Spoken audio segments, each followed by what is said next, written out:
Hello friends, स्वागत है आपका एमएचएल मोटिवेशन में। सावित्रीबाई फुले का जन्म महाराष्ट्र के सातारा जिले के नायगांव नामक स्थान पर 3 जनवरी सन 1831 को हुआ। उनके पिता का नाम खंडोजी नेवसे और माता का नाम लक्ष्मीबाई था। सन 1840 में मात्र 9 वर्ष की आयु में ही उनका विवाह 12 वर्ष के ज्योतिबा फुले के साथ हुआ।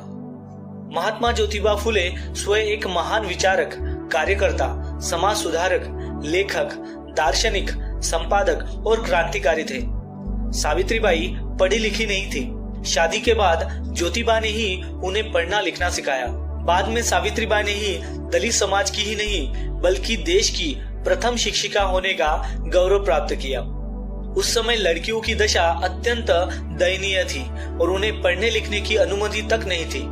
इस रीति को तोड़ने के लिए ज्योतिबा और सावित्रीबाई ने सन 1848 में लड़कियों के लिए एक विद्यालय की स्थापना की। यह भारत में लड़कियों के लिए खुलने वाला पहला स्त्री विद्यालय था। सावित्रीबाई फुले स्वयं इस विद्यालय में लड़कियों को पढ़ाने के लिए जाती थी, लेकिन यह सब इतना आसान नहीं था। उन्हें लोगों के कड़े विरोध का सामना करना पड़ा। उन्होंने न केवल लोगों की गालियां सही बल्कि लोगों द्वारा फेंके जाने वाले पत्थरों की मार तक झेली। स्कूल जाते समय धर्म के ठेकेदार व स्त्री शिक्षा के विरोधी सावित्रीबाई फुले पर कूड़ा करकट, कीचड़ और गोबर ही नहीं बल्कि मानव मलमूत्र भी फेंक देते थे। इससे सावित्रीबाई के कपड़े बहुत गंदे हो जाते थे, इसलिए वो अपने साथ एक दूसरी साड़ी भी साथ ले जाती थी, जिसे स्कूल में जाकर बदल देती थी। इस सब के बावजूद उन्होंने हार नहीं मानी व स्त्री शिक्षा का कार्य जारी रखा। स्त्री शिक्षा के साथ ही विधवाओं की शोचनीय दशा को देखते हुए उन्होंने विधवा पुनर्विवाह की भी शुरुआत की और सन 1854 में विधवाओं के लिए आश्रम भी बनवाया। साथ ही उन्होंने नवजात शिशुओं के लिए भी आश्रम खोला ताकि कन्या शिशु हत्या को रोका जा सके। आज देश में बढ़ती कन्या भ्रूण हत्या की प्रवृत्ति को देखते हुए उस समय कन्या शिशु हत्या की समस्या पर और उसे रोकने का प्रयास करना कितना महत्वपूर्ण था, इस बात का अंदाजा लगाना मुश्किल है। विधवाओं की स्थिति को सुधारने और सती प्रथा को रोकने व विधवाओं के पुनर्विवाह के लिए भी उन्होंने बहुत प्रयास किए।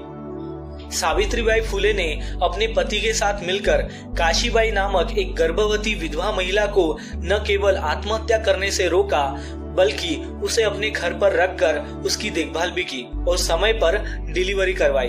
बाद में उन्होंने उसके पुत्र यशवंत को दत्तक पुत्र के रूप में गोद ले लिया और खूब पढ़ाया लिखाया, जो बाद में एक प्रसिद्ध डॉक्टर बना। सावित्रीबाई फुले ने 2 काव्य पुस्तकें लिखी। पहली काव्य फुले और दूसरी 52 कशी सुबोध रत्नाकर। सावित्रीबाई फुले ने कभी पीछे मुड़कर नहीं देखा। अपने जीवन काल में पुणे में ही उन्होंने 18 महिला विद्यालय खोले।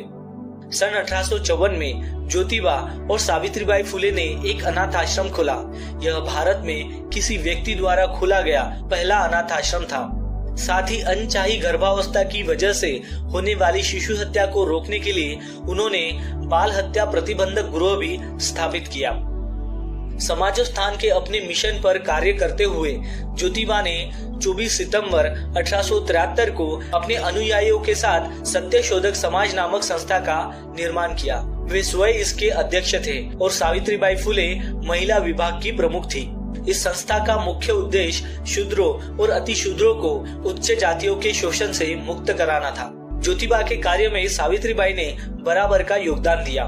ज्योतिबा फुले ने जीवन भर निम्न जाति, महिलाओं और दलितों के उद्धार के लिए कार्य किया। इस कार्य में उनकी धर्मपत्नी सावित्रीबाई फुले ने जो योगदान दिया वह अद्वितीय है।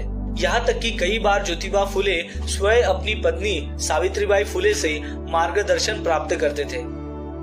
28 नवंबर 1890 को महात्मा ज्योतिबा फुले की मृत्यु के बाद उनके अनुयायियों के साथ ही सावित्रीबाई फुले ने भी सत्यशोधक समाज को दूर दूर तक पहुंचाने, अपने पति महात्मा ज्योतिबा फुले के अधूरे कार्यों को पूरा करने व समाज सेवा का कार्य जारी रखा। सन 1897 में पुणे में भयंकर प्लेग फैला। प्लेग के रोगियों की सेवा करते हुए सावित्रीबाई फुले स्वयं भी प्लेग की चपेट में आ गई और 10 मार्च सन 1897 को उनकी मृत्यु हो गई। सावित्रीबाई पूरे देश की महानायिका है। हर बिरादरी और धर्म के लिए उन्होंने काम किया।